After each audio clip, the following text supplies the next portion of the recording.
নমস্কাৰ বন্ধু বান্ধৱীসকল, আজি পুনৰ এটা নতুন বিষয়লৈ আহিছোঁ আৰু বিষয়টো হৈছে চৰকাৰ আৰু সংবাদ মাধ্যম আৰু সংবাদকৰ্মী। সঁচাই চৰকাৰখনে শংকিত হৈ পৰিছে নেকি এই সংবাদ মাধ্যম আৰু সংবাদকৰ্মীসকলৰ লৈ? তেওঁলোকে শংকিত হৈ পৰিছে যে পুনৰ ভাৰতীয় জনতা পাৰ্টি চৰকাৰখন অহাটো সম্ভৱ নহয় 2026 চনত। আমি বিগত বহুকেইটা চৰকাৰৰ কাৰ্যকাল আমি দেখিবলৈ পাইছোঁ। তাত অন্তিম সময়ছোৱাত চৰকাৰ কঠোৰ হৈ পৰে আৰু সংবাদ মাধ্যম আৰু সংবাদকৰ্মীৰ লগতে ৰাইজৰ ওপৰত লাঠি চালনা কৰিবলৈ কুণ্ঠাবোধ নকৰে, যাৰ অন্তত কিন্তু সেই চৰকাৰখন থান বান হৈ যোৱা আমি দেখিবলৈ পাইছোঁ। দুৰ্নীতিৰ হৈ মাত মাতিবলৈ গৈ এগৰাকী সাংবাদিকক যেনেদৰে 24 মাৰ্চ তাৰিখে লকআপত সোমাই SC STৰ আইন জাপি দিলে, চৰকাৰ প্ৰশাসনে অন্য এটা ৰূপ দিব গৈছে বুলি ধাৰণা কৰিব পাৰি। তেওঁলোকে এইটো দেখুৱাব বিচাৰিছে যে চৰকাৰখনৰ এই ক্ষেত্ৰত কোনো ধৰণৰ হাত নাই, যাৰ ফল দ্য ক্ৰছ কাৰেণ্টৰ জ্যেষ্ঠ সাংবাদিক দেলৱাৰ হোসেন মজুমদাৰে ইয়াৰ ফল ভুগিলে। তেওঁলোকে দুৰ্নীতিৰ কথাটো বাদেই দিয়ক, চৰকাৰখনক কোনো বেয়া বুলি কোৱাটোৱে নিবিচাৰে। তেওঁলোকক যদি সদায় কয় যে চৰকাৰখন ভাল কাম কৰিছে, মানে সংবাদ গোষ্ঠীও তেওঁলোকৰ ভালে গুণ গাব লাগে, তেতিয়াহে এই চৰকাৰখনে সংবাদকৰ্মী আৰু সংবাদ গোষ্ঠীক ডমিনেট কৰি ৰাখিব পাৰিব। তেনেধৰণৰ উদাহৰণ ইতিমধ্যে মুখ্যমন্ত্ৰী হিমন্ত বিশ্ব শৰ্মাই মুকলিভাৱে জনাইছে আৰু আহ্বানো জনাইছে এই প্ৰক্ৰিয়াটো সফল কৰিবলৈ। তো গতিকে চাওক, কিমান স্বেচ্ছাচাৰী হ'লে এগৰাকী মুখ্যমন্ত্ৰীয়ে তেনেদৰে ভাষণ প্ৰদান কৰিব পাৰে আৰু ইয়াৰ ফল হিচাপে দ্য ক্ৰছ কাৰেণ্টৰ জ্যেষ্ঠ সাংবাদিক দেলৱাৰ হোসেন মজুমদাৰে ভুগিবলগীয়া হ'ল। ইতিমধ্যে মুখ্যমন্ত্ৰীগৰাকীয়ে প্ৰতিদিন গোষ্ঠীক মুকলিকৈ বিভিন্ন সভা অনুষ্ঠানসমূহত আক্ৰমণ কৰা পৰিলক্ষিত হৈছে। তেওঁ শংকিত হৈ পৰিছে যে 2026ত তেওঁৰ হয়তো মুখ্যমন্ত্ৰী গাদী নাথাকিব পাৰে বুলি।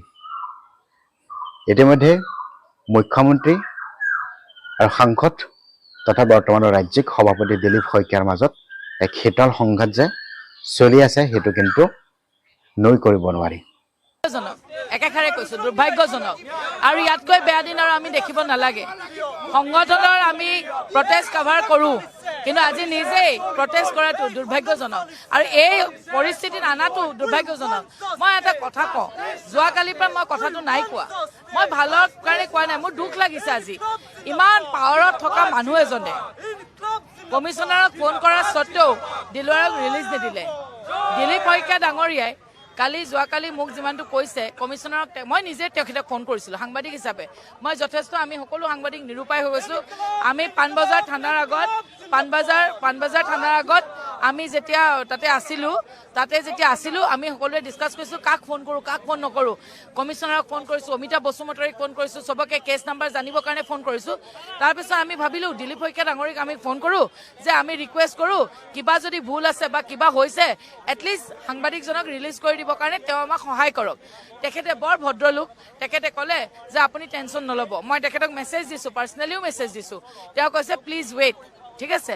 তাৰপিছত গ'ল নাই, মই গধূলি সেইটো 6:30-7 মান বজাত মই দিলীপ শইকীয়া ডাঙৰীয়াক ফোন কৰিছিলোঁ। তাৰপিছত কাৰণ দুপৰীয়া 1 বজাৰ পৰা 6:30-7 বজালৈকে যেতিয়া দিলৱাৰক ডিটেইন কৰি ৰাখি দিছে, টেনশ্যন হৈছে। কাক কওঁ, ৰাতিটো তাক মহৰ কামোৰণি খাব দিব নোৱাৰি। তেতিয়া আমি নিৰুপায় হৈ মই নিজেই দিলীপ শইকীয়া ডাঙৰীয়াক ফোন কৰিলোঁ। তেখেতে ক'লে চিন্তা নকৰিব। তাৰপিছত 9:09 মান বজাত দিলীপ দাই মোক ফোন কৰিছে, কৈছে এই তেখেতক ৰিলিজ দিলেনে? মই বোলো দাদা নাই দিয়া, জানেনে?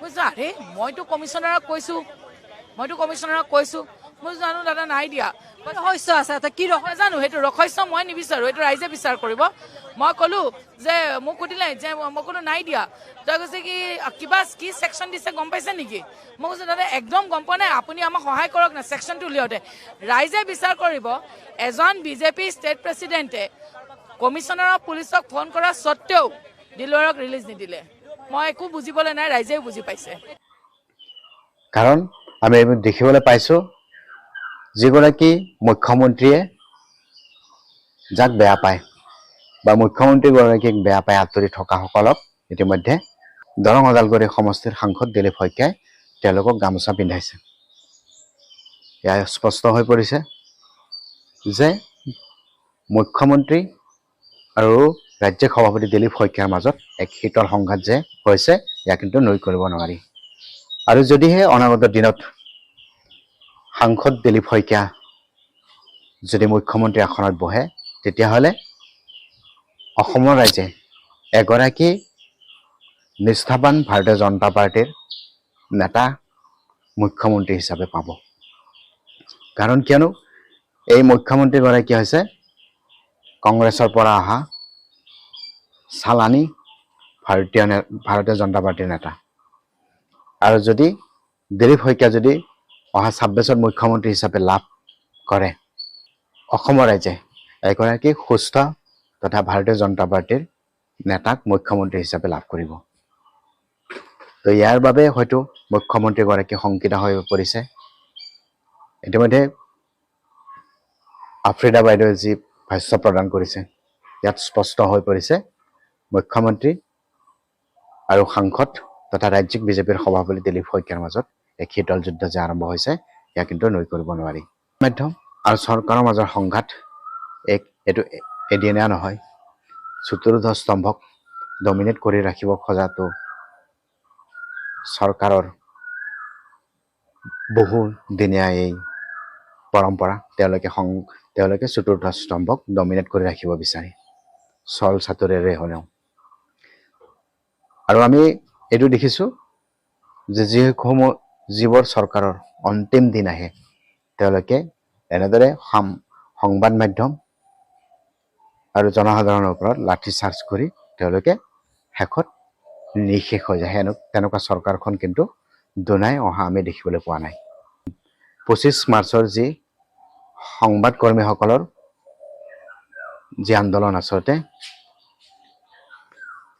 এক প্ৰশংসনীয় তেওঁলোকে সংবাদ কৰ্মী হিচাপে তেওঁলোকৰ সতীৰ্থ দেলৱাৰ হুছেইন মজুমদাৰক উলিয়াই অনাত যথেষ্ট অৰিহণা আগবঢ়াইছে আৰু তেওঁলোকে নেৰা নেপেৰা আন্দোলন কৰি অৱশেষত জামিনৰ বাবে বাধ্য কৰাবলৈ সক্ষম হ'ল চৰকাৰখনক আৰু আমি ইয়াত মুখ্যমন্ত্ৰীৰ ঘৈণীয়েকৰ মালিকাধীন চেনেলসমূহ নিউজ লাইভ টাইম এইটত কিন্তু এই যি সংবাদ কৰ্মীসকলৰ প্ৰতিবাদৰ বাতৰি এবাৰো দেখিবলৈ পোৱা পৰিলক্ষিত নহ'ল এয়াও কিন্তু জনসাধাৰণে লক্ষ্য কৰি আছে অনাগত দিনত যেহেতু শাসন কাৰো বাবে চিৰস্থায়ী নহয় যদিহে এই মালিকাধীন সংবাদসমূহ যেতিয়া মালিকজন নাথাকিব এই সংবাদ গোষ্ঠীসমূহক ৰাইজে বয়কট কৰিব নেকি এয়াও কিন্তু নুই কৰিব নোৱাৰি তো বন্ধু বান্ধৱীসকল আজিৰ বিষয়টো ইমানেই আছিলে যদিহে কিবা ইনফৰ্মেটিভ যেন লাগিছে তেতিয়াহ'লে লাইক কমেণ্ট আৰু এটা ছাবস্ক্ৰাইব কৰি দিবলৈ নাপাহৰিব ধন্যবাদ